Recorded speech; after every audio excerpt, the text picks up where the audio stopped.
Break के बाद आप सभी का एक बार फिर से स्वागत है। मैं हूं रत्ना और आप देख रहे हैं केकेडी न्यूज। ये खबर जालौन से है, जहां इंडिया गठबंधन के प्रत्याशी नारायण दास अहिरवार के समर्थन में जनसभा को संबोधित करने के लिए सपा सुप्रीमो अखिलेश यादव पहुंचे, जिसके बाद अखिलेश यादव भाजपा पर जमकर बरसे। आपको बता दें कि अखिलेश यादव ने जनसभा में मौजूद भीड़ को देखकर मुस्कुराकर इशारों इशारों में जीत का संकेत दे गए। ये जो भारतीय जनता पार्टी है, ये बुंदेलखंड में आते आते इनका अहंकार खंड खंड हो जाएगा। और ये जो भारतीय जनता पार्टी गिरती हुई जो जिनका ग्राफ गिरते हुए चला जा रहा है, गर्त में गिरेगा जाके, अब नीचे जा रही है। कितनी नीचे पहुंचेगी इसका कोई हिसाब किताब नहीं है। और जैसे चरण आगे बढ़ रहे हैं, जनता का गुस्सा भी इनके खिलाफ बढ़ता चला जा रहा है। और ये देख लेना आप, जब 7वें चरण में चुनाव आएगा, जनता का गुस्सा इनके खिलाफ 7वें आसमान पर होगा। इन्होंने किसान को धोखा दिया, नौजवानों को नौकरी रोजगार छीन लिए, महंगाई बढ़ा दी, पेपर लीक करा दिए, झूठे इन्वेस्टमेंट मीटें दिखाई, डिफेंस एक्सपो झूठा ही दिखाया और केवल सपने दिखाए और इनका हर जुमला झूठा निकला। एरच का जो बॉन्ड है वो पूरी तरह से बंद हो गया। आपने शुरुआत की थी उसके बारे में। देखिए, न केवल एरच बल्कि बुंदेलखंड के किसान को न पानी का इंतजाम, न उनकी फसल की खरीद का इंतजाम, बिजली महंगी, डीजल महंगा, यहाँ के किसानों को त्रस्त कर दिया है, दुखी कर दिया है, और राशन के नाम पर धोखा। इसलिए बुंदेलखंड के लोग इनके खिलाफ मतदान करने जा रहे हैं। बुंदेलखंड के लोग ये पहचानते हैं कि उनका राजनीतिक दुश्मन कौन है।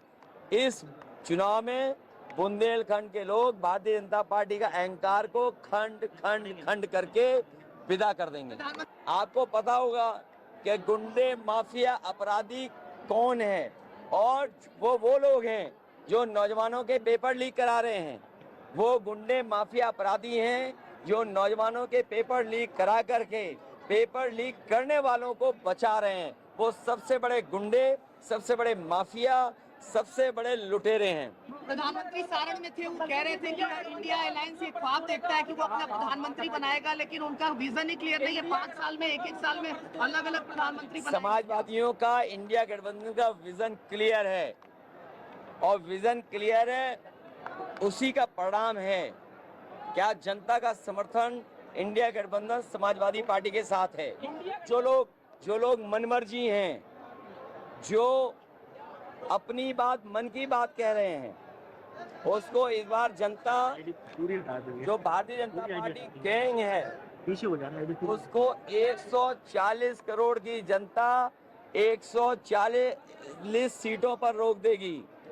और अब मन की बात कोई नहीं सुनना चाहता, सब संविधान की बात सुनना चाहते हैं। जो मनमर्जी हैं, जो मनमर्जी थे, आत्मतुष्टिकरण करते थे, जो आत्मतुष्टिकरण से प्रसन्न होते थे, उनको जनता जवाब देने जा रही है। 140 करोड़ जनता भारतीय जनता पार्टी के गैंग को 140 सीटों पर रोक। प्रधानमंत्री ने आज नॉमिनेशन फाइल किया, कह रहे हैं कि 14-19 के बाद इस बार ऐतिहासिक मत। देखिए, अगर प्रधान सांसद उन्होंने नॉमिनेशन किया है तो कम से कम क्यूटो तो बोले उसको, और हम वाराणसी काशी नहीं बोलते हैं।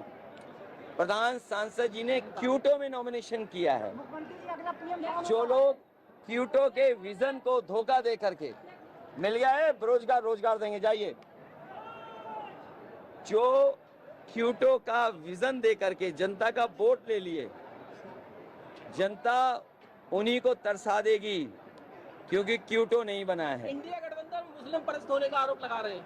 वो लोग कह रहे हैं जो आत्मतुष्टिकरण में व्यस्त हैं, जो मनमर्जी हैं, जो मन की बात कहते हैं, जो 140 करोड़ लोगों की बात नहीं सुनते, जो संविधान की बात नहीं करते, वो सबसे बड़े आत्मतुष्टिकरण वाले लोग हैं। सुब्रत पाठक ने कल कन्नौज में, बुंदेलखंड में जिसने धोखा दिया, चिकनी चुपड़ी बातें करने वालों ने धोखा दिया, संविधान को खत्म करने वालों ने धोखा दिया, जिन्होंने मंदिर धुलवाया, उसको बुंदेलखंड की जनता धो देगी इस बार। सुब्रत पाठक ने कल हुए वोटिंग पर कहा है कि समाजवादी पार्टी के कार्यकर्ताओं ने कई जगह बूथ कैप्चरिंग की, कई जगह गुंडागर्दी अरे की।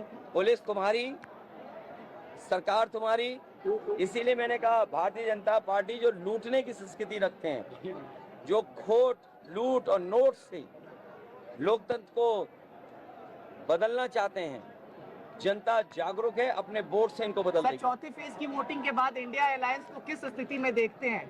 चौथे फेज के बाद एकदम बढ़ता चला जा रहा है इंडिया गठबंधन, और भारतीय जनता पार्टी नीचे जाती जा रही है, गर्त में जाती जा रही है। अगर गठबंधन की सरकार बनती तो बुंदेलखंड में क्या होगा? बुंदेलखंड के किसान खुशहाल होंगे, नौजवानों को नौकरी रोजगार मिलेगा, पानी का इंतजाम होगा, बिजली सस्ती होगी और स्वास्थ्य की सेवाएं होंगी, और सड़कों पर, खेतों पे सुरक्षित आपको रखा जाएगा। ये जो भारतीय जनता पार्टी है